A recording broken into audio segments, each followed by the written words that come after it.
আল্লাহর প্রশংসা বলতে আমরা কি বুঝি?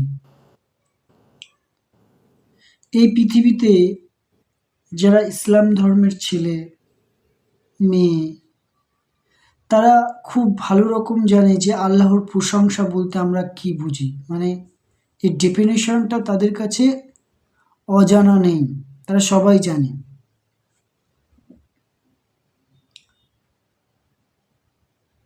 আল্লাহর ইবাদত, আল্লাহর প্রশংসা কথার অর্থ হলো আমার আল্লাহ কি চায় বান্দার কাছে, সেটাকে পূর্ণ করা, সেটাকে ফুলফিল করা।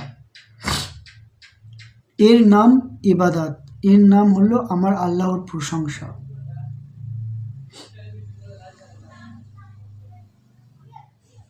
আমার আল্লাহ কি চায়? আমার আল্লাহ চায় যে তোমার ভিতরের যে বৃত্তিগুলো, তোমার অহংকার, তোমার লোভ, তোমার মোহ, তোমার মায়া, এগুলোকে জানা এবং এগুলোকে কাটা, এর সঙ্গে মিশে না যাওয়া। তোমার মধ্যে যে মিথ্যা কল্পনা আছে, মিথ্যা যে স্বপ্ন আছে, যে মিথ্যা যে আশা আছে, তোমার স্ত্রীকে নিয়ে, তোমার সন্তানকে নিয়ে, তোমার সম্পত্তি, তোমার এই যে মিথ্যা কল্পনায় যে তুমি ডুবে আছো, এটাকে জানা এবং কাটা। এটা আমার আল্লাহ চায় যে তুমি তোমার মিথ্যাকে কাটো। তোমার সন্তানের প্রতি, স্ত্রীর প্রতি যে মোহ আছে, মায়া আছে, সেটাকে ত্যাগ করো। এটা আমার আল্লাহ চায়। তো কোনো ব্যক্তি যখন আমার আল্লাহর চাওয়াটাকে পূর্ণ করছে, নিজের অহংকারকে নিরহংকার করার জন্য, নিজের লোভকে নির্লোভ করার জন্য, নিজের যে মিথ্যা কল্পনা, মিথ্যা যে স্বপ্ন, সেগুলোকে কাটার জন্য, নিজের অহংকারের চালাকি, তার ভণ্ডামিকে জানার জন্য কর্ম করছে এবং সেগুলোকে কাটছে। বলা যেতে পারে যে ভিতরের যে ক্যাচরা, যে ডাস্টবিন, এই ভিতরের পৃথিবীকে যে তুমি ক্যাচরায় পরিণত করেছো, এটাকে পরিষ্কার করা কর্ম যে ব্যক্তি করছে, যে সাধনা করছে, যে সময় এবং এনার্জি দিয়ে এই ভিতরের আমিত্বকে জানার চেষ্টা করছে এবং তাকে এই ভিতরটাকে পরিষ্কার করার চেষ্টা করছে, সেই ব্যক্তি আমার আল্লাহর প্রশংসা করছে, আমার আল্লাহর ইবাদত করছে। আল্লাহর প্রশংসা এই নয় যে কোনো একটা জায়গায় বসে আল্লাহর নাম উচ্চারণ করছো 1000 বার, 200 বার, নবীন প্রশংসা নবীর করছো, নবীর নাম উচ্চারণ করছো। নাম উচ্চারণ করাকে প্রশংসা বলে না। আমার নবীকে প্রশংসা করার অর্থ হলো আমার নবী কি চায় সেটাকে পূর্ণ করা।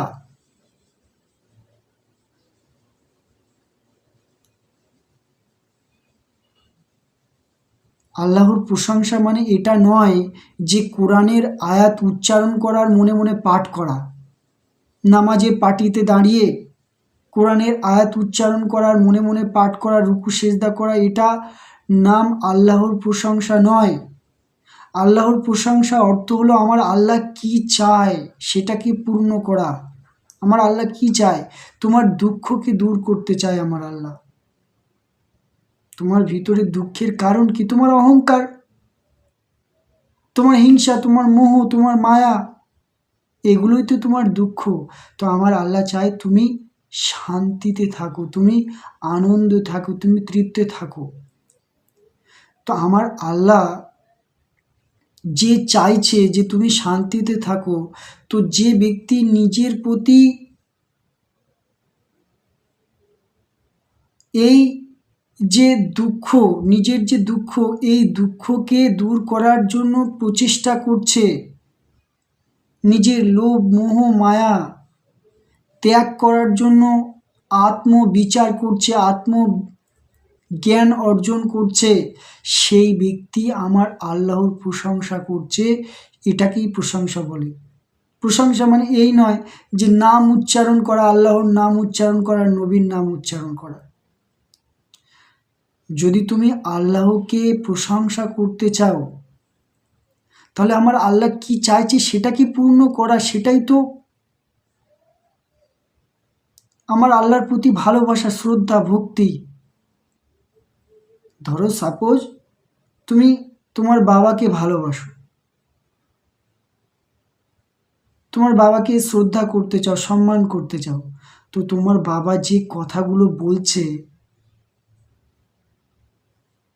তোমার বাবা যে তোমাকে নিয়ে যে স্বপ্নটা দেখেছে সেটা কি পূর্ণ করা,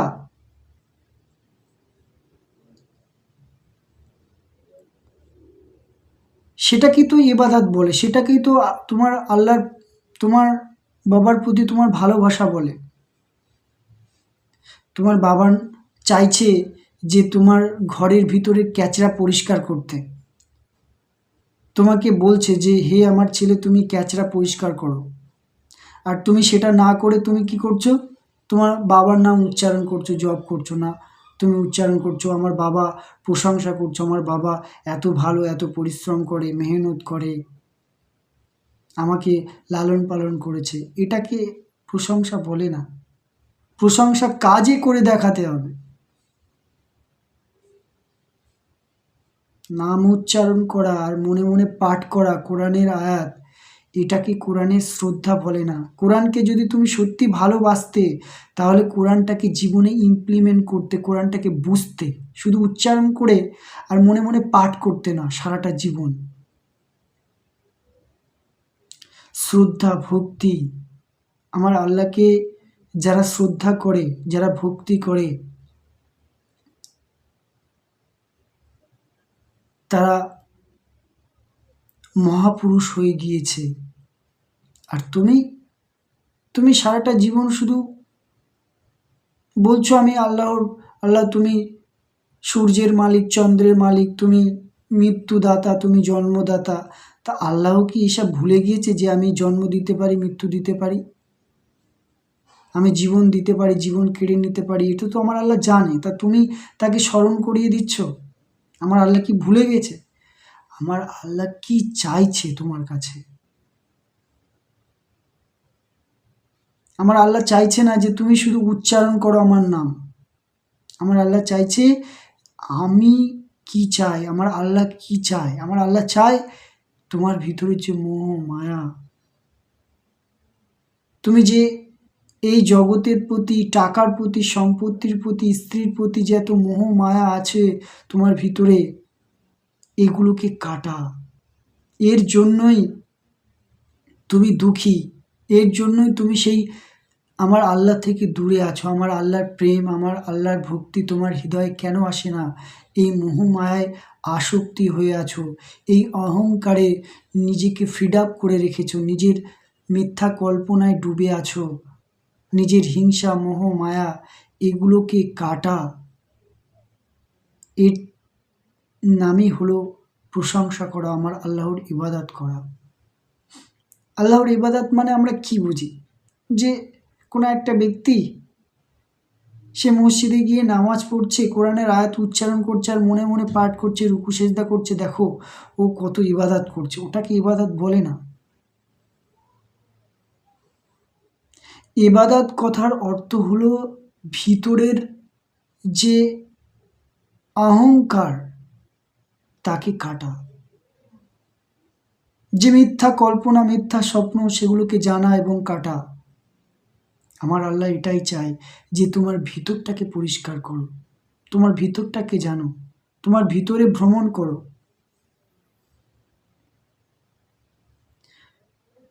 কোরআন শরীফ আমার আল্লাহ কেন পাঠিয়েছে? আমার আল্লাহ এই কারণে তোমার কাছে কোরআন পাঠিয়েছে যাতে তোমার ভিতরের অহংকারকে জানতে পারো, তাকে কাটতে পারো। তো কোরআনের আয়াত উচ্চারণ করে আর মনে মনে পাঠ করলে শুধু চলে গেলে হবে? কোরআনটাকে তো বুঝতে হবে, বোঝার জন্য তো তোমাকে দিয়েছে, শুধু উচ্চারণ করার জন্য কি দিয়েছে?